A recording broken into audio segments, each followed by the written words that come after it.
Yo, yo, yo. What up, people?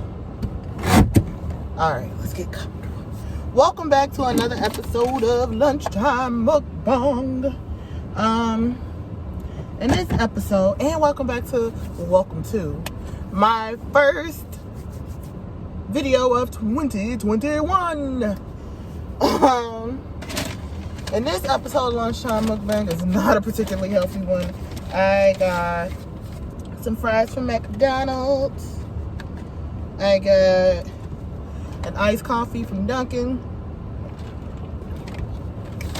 And I also got a quarter pounder. A quarter pounder with cheese and bacon and a little bit of mac sauce. Mind your business, okay? Because I'm a man on today.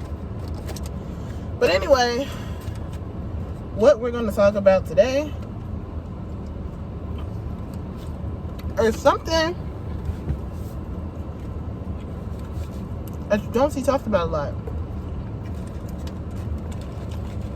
And that's Black mental health.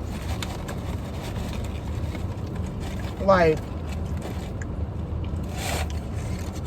I don't know.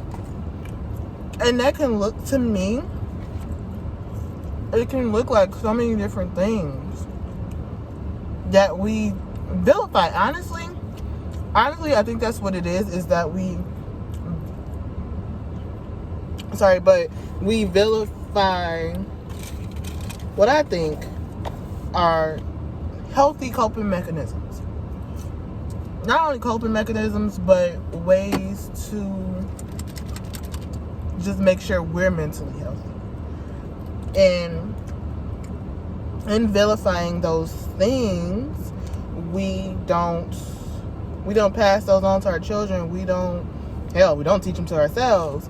And so it's just an endless cycle of trauma and anxiety and depression and all of this stuff that can be worked on, but we don't work on it because we don't know how to work on it. I hope that makes sense. It's a lot of shit that we say in the community. Like, I'm sure they say it in other communities as well, but I'm Black, so I only know what we say. But a lot of things that we say and do that are problematic and detrimental. The first thing that I'm going to talk about today are boundaries. Boundaries can mean and look like so many different things to so many different people. But when a child, especially, it can be an actual child or an adult child in a Black household, tries to draw a line or express boundaries, is deemed as, oh, you're being dramatic, and oh, you're being disrespectful, and oh, how dare you tell me no. When in reality, it's not me simply telling you no to say no. It's not me simply saying, okay, I will do this contingent on this, or saying that I will only do so much, or whatever the case is, whatever your boundary is. It's not about me being mean or selfish or even vindictive. It's just like, this is what you're doing, or this is what this exchange would, the impact that this exchange would have on me. And so let's kind of modify this. Let's stop this behavior to save this relationship, or let's stop this behavior so I don't feel like this.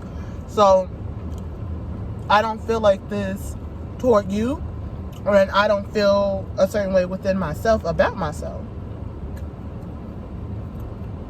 And it's not just with the parent and child relationship. Honestly, with issues with boundaries, honestly, I can say this within myself.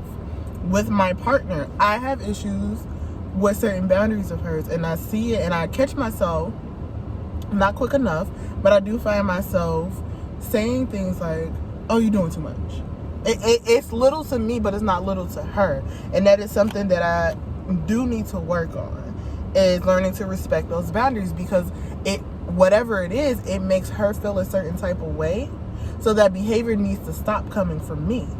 whatever it is, whatever, however little it may or insignificant it may be to me. And it's like, it's a quote unquote inconvenience for me to, it's not really an inconvenience, it's just something for me personally.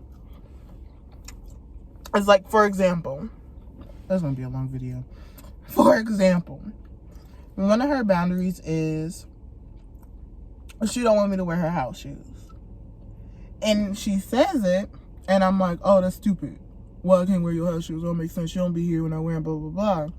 But she explains to me, hey, I had an issue with certain things of mine. Not, I want my stuff to be my stuff, essentially. And I see that, but in my own selfish blindness, I'm just like, no, but I want to wear them because I can't find my house shoes. So instead of just looking for my own house shoes and respecting the boundary, because obviously that makes her feel a certain type of way.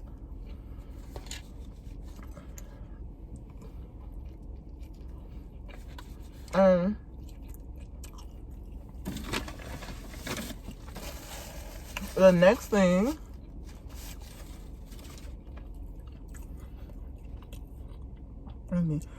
thing is cutting people off. Like, cutting people off. It is okay. It is okay to cut people off, because no matter who it is. I hate the saying. I swear to you, I hate the saying, but that's still your family. I feel like that is the most toxic statement that anyone could ever make, because obviously this person, family or not, has done something to me to where I feel the need that I need to protect myself and stay away from them. I feel the need that our interaction, no matter what that might look like, is doing something to me that's not okay. Video cut out. But anyway, what was I saying? Yeah, I feel like if their interaction is doing something to me where I can't feel peaceful within myself, then you need to go. You need to go, and we just need to distance ourselves. And that's no matter who you are. Mama, daddy, brother, uncle, cousin, neighbor, sister, whoever. If you're not aiding in my peace, why are you here? Why are you here? Like, I wish you no ill will. I wish you no harm. But why are you in my space? Bringing me negative energy, which I didn't ask for. Nor do I need. Does that mean, oh, you're getting on my nerve, you're disrupting my peace, you gotta go? No. I don't believe that anyone should be just simply thrown away like that. However, I think it should be a conversation. Hey, this is what you're doing. This is how you're making me feel. Can we do something to resolve this so I no longer feel this way around you? And we can have a relationship. However, if those steps are not taken,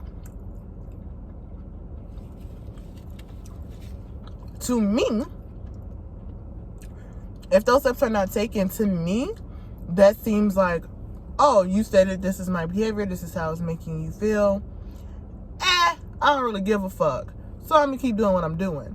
And so with that being said, through your actions, fuck me, because that's how it feels, then fuck you. Like, all right, then we can go our separate ways. We can love one another from a distance. But what I'm not gonna do, and what I refuse to do, especially in my grown age, is to allow someone to come in my space and disrupt my peace. Because to be honest, I disrupt my own peace. Okay, I do that enough on my own. I don't need help. So no matter who you are, you can gratefully, if you cannot aid in that, you can leave. because we are not on this earth for a long time. And I would like to enjoy my time here. I would like to be peaceful. I'm not about to run from nobody. I'm not about to hide from nobody. I'm not about to spend my time around someone I don't want to, if it doesn't make me feel good. And I'm also not going to feel guilty about that, nor apologize for it. Nor, like, I don't think that I should. Like, I'm saying me, but you know what I'm saying.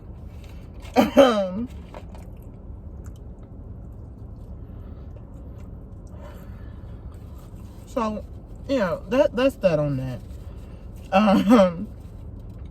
The next thing is seeking counseling and getting therapy. I feel like within our community is such this huge negative connotation about getting therapy and asking for help. It makes no sense. It's like this huge stigma, like, oh, you see therapy? Something wrong with you. I'm not about to waste all my money on no damn therapist, blah, blah, blah.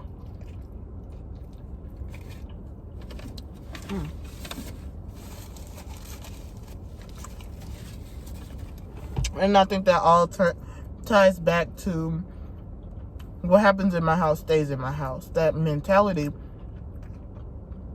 which is so fucked up in itself. Because if what's happening in this house is hurting you, then you need to speak to someone outside of this house, someone outside of the situation, so that you can get the help that you need. Like, it's not about telling someone's business or painting someone to be this bad person or whatever have you. It's not really about the other person. It's about me. It's about whoever needs to seek help. And I think help is available. I know help is available. No matter what the financial situation, there's so many opportunities. There's so many people out here. Like, if you look hard enough, I'm sure you can find free counseling. There's affordable counseling, and it's very, I can't speak right now. It's helpful. It really is. I mean,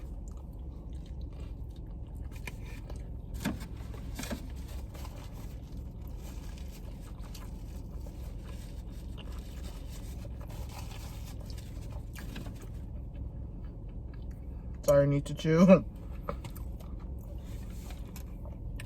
I think it's important for Black people or any person of color to have counselors of color, because there's a lens in which those counselors see through that white people that white counselors will not necessarily be able to help you with. And that's not their fault, and it's not like shame on them, but it's just like, it is what it is. My narrative is different from our narrative. Is different from their narrative. Our experience is different from their experience. So it's like, how can you help me with something that you have no experience with? How can you, no, that don't help. How can you help me with something you have no idea about? Like, you can read about it, you can learn about it, you can have all the degrees, but at the same time,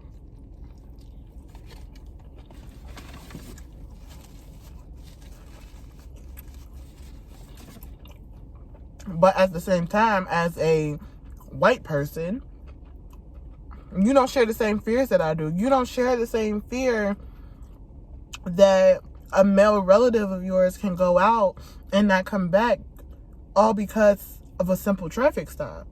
And not even that. You don't have the same, not to say, well, yeah, you don't have the same experience and viewpoints, just like the whole family experiences is shared throughout Black culture. Like the whole breaking stigmas, what happens in my house stays in my house, for an example. All of this stuff, I feel like a Black or person of color, no matter what your color is, if you're of color, can identify with that. can identify with you and help you on a deeper level. And it's not like an empathy or sympathy kind of thing. I mean, to an extent, because it's not like you have the exact shared experiences, but it's like, I know what you're saying. It's more of a kinship, I guess you can say. From my experience, my personal experience, I've seen 3 therapists in my life. 2 of which were in college. The first one was a cis, straight, white woman. I think it was my first semester in college. And it was just a lot going on. And I went to see her, and it was nice talking to her, but it was certain things that I couldn't talk about with her. And that, because I knew she just wouldn't get it. No fault of her own. It's just not her ministry. And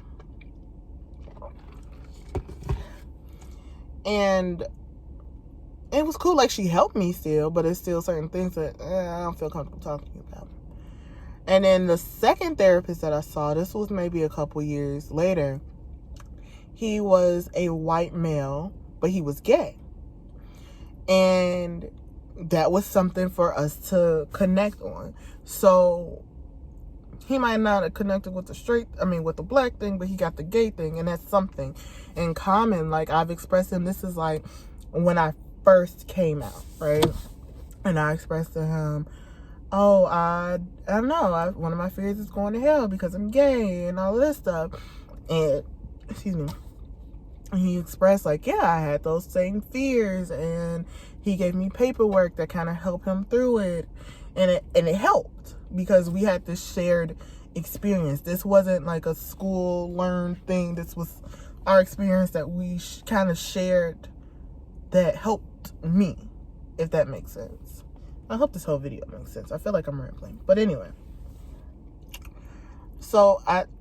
And then the last time, more recently, is I had a black woman. And this was maybe a month ago. And I had an issue, like, this still fucking with me now. But I had an issue, a family issue. And I talked to her about it. And she gave me a viewpoint that I feel like a black woman can give, like, and it helped. And I need to talk to her again. You know, we need to continue these things. One time ain't gonna do it, but yeah, she helped me because we kind of had a shared experience. She might not have the same exact thing, but we had a shared experience, and that helped. I feel like so many people, they do try therapy, and let me rewind. For the first time the first time that I went to therapy and I was sitting in that waiting room waiting to be called, I felt like, oh, why am I here? I'm not crazy. Like, you don't have to be crazy to see a therapist. Like, normal people, everybody, we all have issues, so we can all see a therapist. Even if it's just like, I don't know, like just a vent, to have somebody impartial. It's like, it's very like a weight is lifted off your shoulder. It's like to have someone impartial, to have someone who don't know you from a can of paint and not gonna judge you. It's just nice to just vent and get it all off of your chest. So yeah, that was that. And then also, it's okay to try out multiple therapists. I feel like a lot of people, they talk to one therapist and they're just like, I don't like this person, so I'm gonna just keep going. Or not keep going, but I'm gonna just stop going. I don't need this. And it's not like, it's okay to try out different people to see what works for you. That's okay. I feel like therapy isn't an overnight one trick thing. It's not to get healed. It's to help you. Like, it helps you heal, but it's not an overnight thing. So people expect the miracle is not a miracle. I think we should erase the stigma around therapy and around all of these things. It's okay. I feel like in addition to therapy, having some self help things, some soothing like meditation moments help, and that's okay too. I feel like we need this as a people. Like, it's so much going on that just messes with you, and this is outward. So you got all this going on in the world that's effing you up, and then you have the stuff within yourself, within your home, within your job, within your community, within whatever it is, and that's messing you up. And then trying to deal with it, because trust me, I do it. I still do it. But trying to deal with it on your own, it's not it. Like, I think that's one big thing that we need to get over as Black people, is we can't do everything on our own. We can't. Being strong is not a necessity. You're strong if you get help. You don't have to be alone to be strong. It's okay to talk to someone. Even if it's a friend, or if you don't want to talk to your friend, like I said, a therapist, somebody. Like, holding that stuff in and like trying to figure it out on your own, or pushing it down and all of this stuff is not it.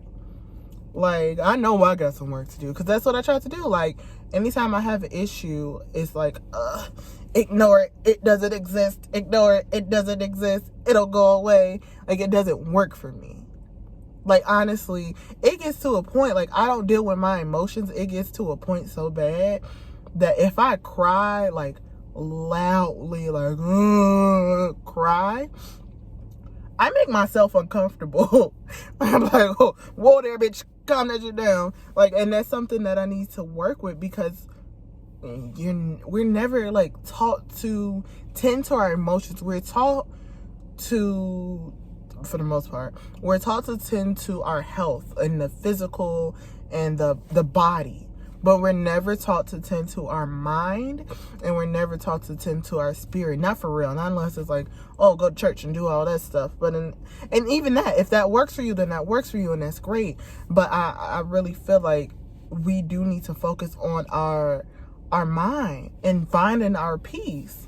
And whatever that looks like for you, as long as it's not destructive or hurting yourself or hurting someone else, which is the meaning of destructive anyway. And then I feel like that's fine. I don't know. But yeah, I'm gonna just stop now. I like these videos. It helps me vent. Thank you for watching.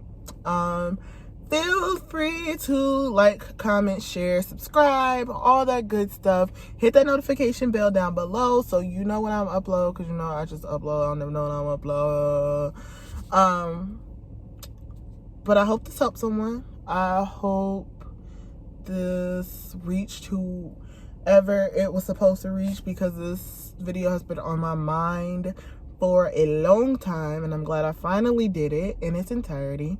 And you know, just help yourself, build yourself up, and find your peace. I really hope that you get that. If you don't get anything else from this video, I really hope that you find your peace and your love for yourself. All right, thank you so much. Bye.